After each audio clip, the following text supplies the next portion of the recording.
Angels. This book is full of angels.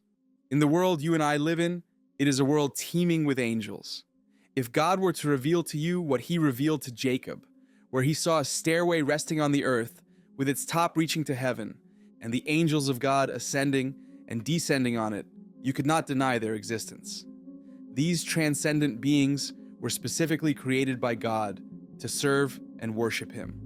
Their existence is steeped in mystery, largely because their creation predates the familiar temporal milestones referenced in the Bible, such as the creation of the world. For angels were present when the world was created. These marvelous beings of great power and God-given authority predate the creation of mankind. The exact timing of when angels were created remains an enigma, primarily due to the divine nature of God, who exists beyond the physical constraints of time and space that define human existence. God does not need time. God does not need space. God does not need creation to exist.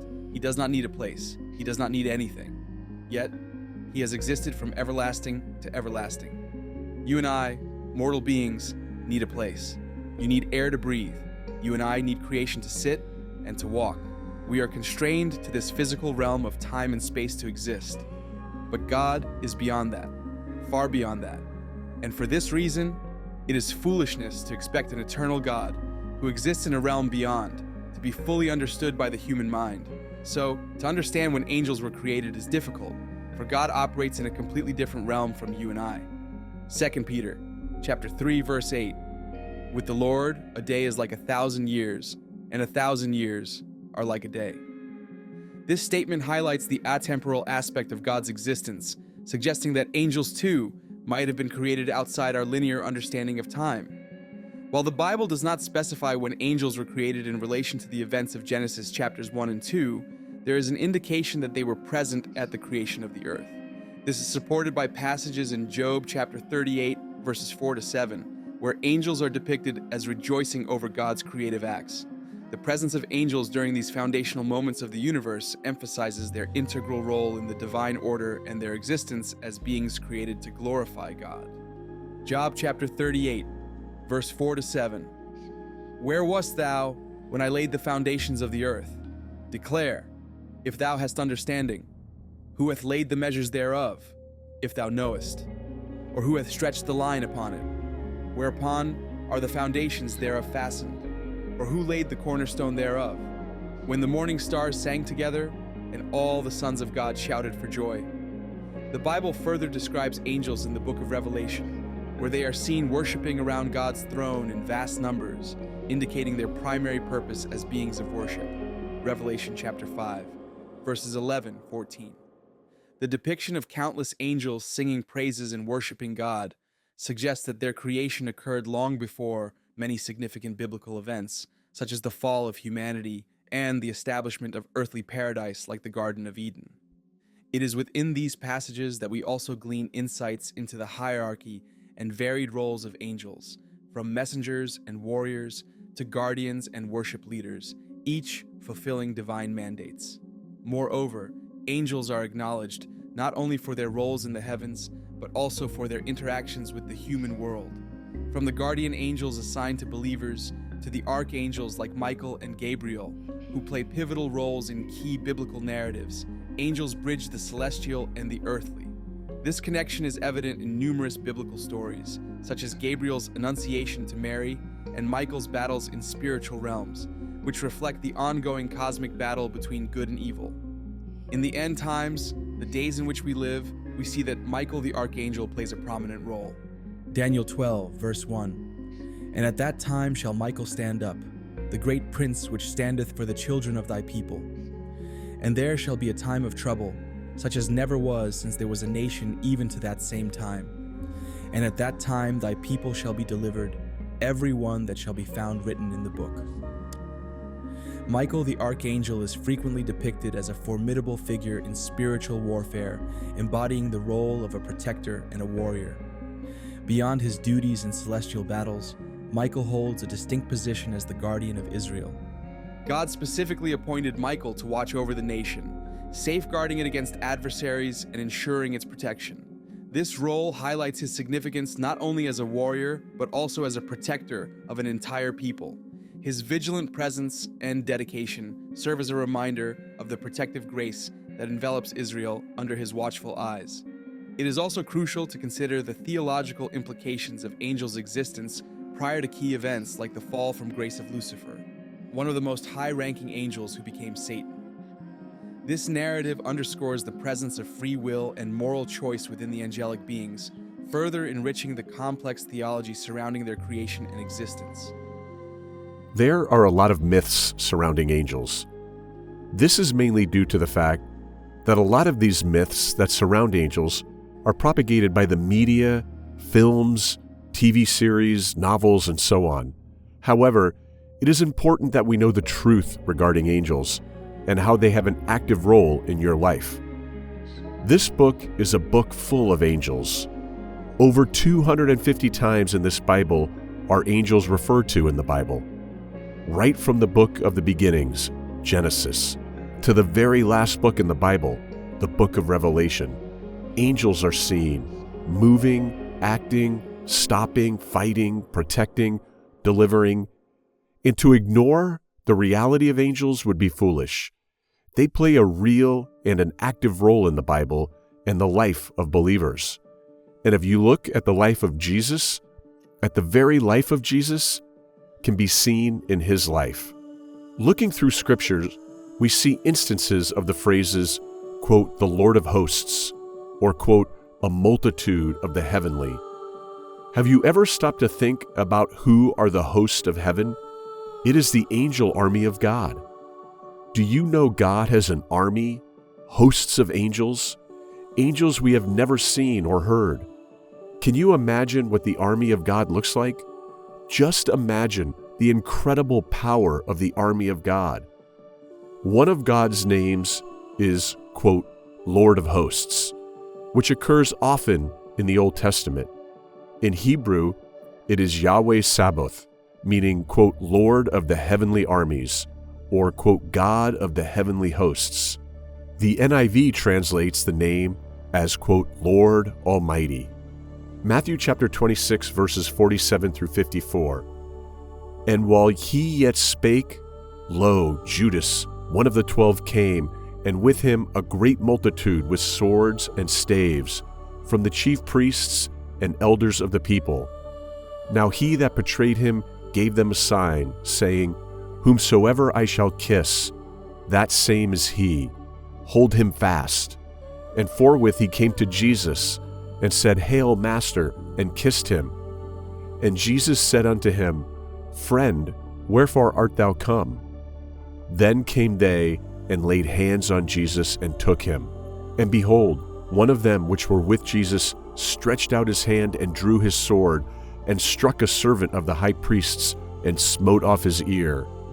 Then Jesus said unto him, Put up again thy sword into his place. For all they that take the sword shall perish with the sword. Thinkest thou that I cannot now pray to my Father, and he shall presently give me more than 12 legions of angels? But how then shall the scriptures be fulfilled, that thus it must be? What really stands out to me in Matthew chapter 26, verse 53, this verse shows as glimpse into the power that Jesus had at his disposal on earth. He had more than 12 legions of angels at his disposal. We don't truly appreciate how much power he had at his disposal. We must ask ourselves, what is a legion? A legion is a regiment of the Roman army. The number of men composing of a legion differed at different points in time. It originally consisted of 3,000 men, but in the time of Christ, it consisted of at least 6,000. This means that any time we read about a legion of anything, we can know it always refers to at least 6,000 of something. Mark chapter 5 verse 9 gives us an example of one man who had a legion of demons, meaning that this man had at least 6,000 demons inside him. That should show something about the human capacity to be able to house 6,000 demons. Now that we know a legion consists of at least 6,000 angels, if we multiply one legion by 12,000, that means Jesus could have called at least 72,000 battle-ready angels. And if you read between the lines in Matthew chapter 26, verse 53, Jesus could have requested for more because he states, quote, more than 12 legions of angels. So the number is much higher than 72,000, but we will stick to this figure. Think of a football stadium. Just look at the sheer number of fans in this football stadium. Now imagine each and every one of these people were angels. All of them ready with swords drawn, ready for the command of Jesus. Now the fact that Jesus had this number of angels was impressive. Can it be any more impressive than this? Yes, it can. 2 Kings chapter 19, verse 35. And it came to pass that night that the angel of the Lord went out and smote in the camp of the Assyrians 185,000. And when they arose early in the morning, behold, they were all dead corpses. 185,000 soldiers were killed by one angel. One single angel. Now, if a single angel had that kind of power to literally wipe out 185,000 soldiers, how much combined strength would there be in 12 legions of angels? 72,000 multiplied by 185,000 means that these angels could have taken out at least 13,320,000,000. Power. Don't live under the illusion that Jesus Christ was killed or anyone took his life. Jesus Christ laid down his life. With all the power at his disposal, Jesus was in complete control. He was not the victim of circumstance. He was in complete control. He managed circumstances for the fulfillment of prophecy. John chapter 10, verse 18. No man taketh it from me, but I lay it down of myself. I have power to lay it down, and I have power to take it again. This commandment have I received of my Father. Jesus could have called these angels to the garden to annihilate the Roman soldiers and great multitude who had come to arrest him, before they even had known what happened. At his word, he could have called 72,000 mighty and gloriously powerful angels to completely destroy this world and everyone and everything in it. We as human species live in this false sense of assurance that we are in control or that we are at the top of the food chain. We really and truly are not. We are not at the top of the food chain. There are spiritual forces much stronger and smarter and a lot more powerful than us in this universe. Today, I invite you to close your eyes and imagine with me a place of unimaginable beauty and peace. A place where the troubles of this world melt away in the radiant light of God's love. This place, my friends, is heaven, our eternal home promised to us by our Lord and Savior, Jesus Christ.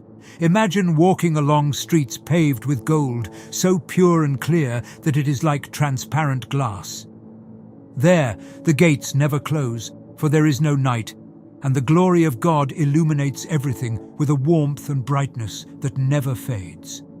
This is the place where every tear is wiped away, where there is no more death, nor sorrow, nor crying, nor pain, for the former things have passed away. In this heavenly realm, the air is filled with melodies of angels singing praises to the Most High, harmonies so perfect and sweet that they lift every spirit. Picture the tree of life, spreading its branches over the river of the water of life, clear as crystal, and think of how its leaves are for the healing of the nations. There, in the presence of Almighty God, we will see His face, and His name will be on our foreheads. Night will be no more. We will not need the light of a lamp or the sun, for the Lord God will give us light, and we will reign forever and ever. Now, why do we long for heaven? Because in the depths of our souls, we yearn for that perfect communion with God, which our hearts have been seeking since the moment of creation. We long for heaven because there we will finally be free from the chains of sin and suffering that bind us here on earth. We long for heaven because there we will meet again with loved ones who have gone before us, joined together once more in everlasting joy. Let us remember that this heavenly hope is not just a distant dream or a mythical place designed to comfort us in times of sorrow. It is a real, tangible place, promised to us by Jesus himself. "In my Father's house are many mansions," he said. "If it were not so, I would have told you. I go to prepare a place for you." What a profound promise that is. It is a guarantee of the divine inheritance waiting for us, a beacon that guides us through our darkest times. As we live our lives on this earth, let us live as citizens of heaven, carrying this hope like a torch that lights our way. Let us treat each other with the love and grace that befits heirs of such a kingdom. Let our longing for heaven transform us here and now, making us agents of peace, love, and joy in a world that desperately needs the light of Christ. So I urge you, beloved, hold fast to this vision of heaven. Let it comfort you, let it challenge you, and let it change you. And as we journey together on this earthly pilgrimage, let our hearts be ever upward, where Christ is seated at the right hand of God. For we know that when Christ, who is our life, appears, then we also will appear with him in glory. Beloved, as we navigate the challenges and trials of this life, it can be easy to lose sight of the eternal perspective that our faith offers. The Apostle Paul reminds us in 2 Corinthians chapter 4, verse 18. "So we fix our eyes not on what is seen, but on what is unseen, since what is seen is temporary, but what is unseen is eternal." This eternal focus is not a call to disengage from the world around us, but rather to engage it with a different perspective, a heavenly perspective. Imagine the peace that comes from knowing your final destination is a place of perfect harmony and endless joy. This knowledge should not make us passive. Rather, it should energize us, knowing that our actions here resonate into eternity. Every act of kindness, every word of truth, every gesture of love plants a seed of heaven right here on earth. By living lives that reflect the glory and love of our Creator, we offer the world around us a glimpse of the heavenly reality that awaits. Moreover, our longing for heaven connects us deeply with the very heart of God. It is He who has placed eternity in our hearts, a divine spark that propels us towards Him. In longing for heaven, we are longing for God Himself, for the full revelation of His presence, for the complete realization of His kingdom. Our hearts ache for that day when we will stand before Him, seeing Him not through a glass darkly, but face to face. 1 Corinthians chapter 13, verse 12. Yet, let us not be so focused on the future glory that we neglect the present call. Jesus taught us to pray, "Thy kingdom come, thy will be done, on earth as it is in heaven." We are called to be bearers of this heavenly kingdom here and now, to bring the light of heaven into the darkness of this world. This is our mission, our divine commission, to live as outposts of heaven, showcasing the love, justice, and peace of our Father. In doing so, we hold on to the hope of heaven not as an escape from our reality, but as the ultimate fulfillment of all God's promises. We live with joy amidst sorrow, peace amidst turmoil, and love amidst hatred, knowing that these are the currencies of heaven, the very atmosphere of our promised home. The older I get, the more and more I realize that life is not fair. There are those who attempt to lie and say it is, but that is a lie. Life is not fair. It's really not. Not everyone receives the same opportunities in life. Not everyone receives the same chances or breaks in life. Life is not fair. You don't choose what part of the world you are born. Some people are born in a third world country where their opportunities are significantly limited, in comparison to someone who is born in a first world affluent nation. You don't choose the family or the upbringing you have. Life isn't fair. It took me over 45 years to learn that life is not fair. Not everyone goes through the same hardships and the same struggles as other people. Some people are born with quite literally the world stacked against them. Life is not fair. While some people are born with silver spoons in their mouth, and they have never ever had to worry about money a day in their life. And I have seen how cruel life can be to people. I have seen how cruel life can be to good people. Lovely people. You see, as a pastor, you see people at their lowest and even their highest points. But I have seen how life can pull the rug off under people's feet. I've seen a faithful spouse receive divorce papers from a cheating spouse. I remember seeing a news story last year of a man who was freed after 44 years in prison following a wrongful conviction. Imprisoned wrongfully for 44 years, for a crime he did not commit. 44 years. Years passed. Decades passed, and I cannot fathom how that man felt to see life pass him by for 44 years for a crime he did not commit. He went in as a young boy and came out an old man. 44 years. There is nothing fair about that. Life is not fair. Life is ruthless. This world can quite literally be ruthless. I remember listening to a preacher preaching on this same subject, and he said the following paragraph, and it stuck with me for years. Some folks have to work harder than other people. Some people don't have the breaks that others have. Life's not fair. It took me a while to learn that. It took me a while to learn that life can dish you out some backstabbing things. Life can stab you in the back when you are innocent, and you haven't done anything. That's the way this world is. And isn't that so true? You see parents who give birth to a child, and a mother and father pours all their heart and soul into that child. Raise that child with every fiber of their being. Pour all of their resources, their love and affection, their time and money into that child. To see that child die at 21. And what do you say to a parent going through that? What can you say to a parent experiencing that pain? There is nothing fair about that. No parent should have to bury their child. That's not fair. But it happens in this world we live in. And that parent has to live with a part of the heart missing. Life is not fair. We live in a broken world because of sin. I am sure if you look at your own life, there are things you see which have happened to you which are just clearly not fair, but that is the nature of this life. Not just unfair things, but even personal tragedies. I am sure you in your personal life you have experienced tragedies and calamities. And the worst thing about tragedies, they come in different shapes and sizes. There are some that come and are open and exposed for all of the world to see. And there are others which are quiet and subtle, that not even your closest family members know it happened to you.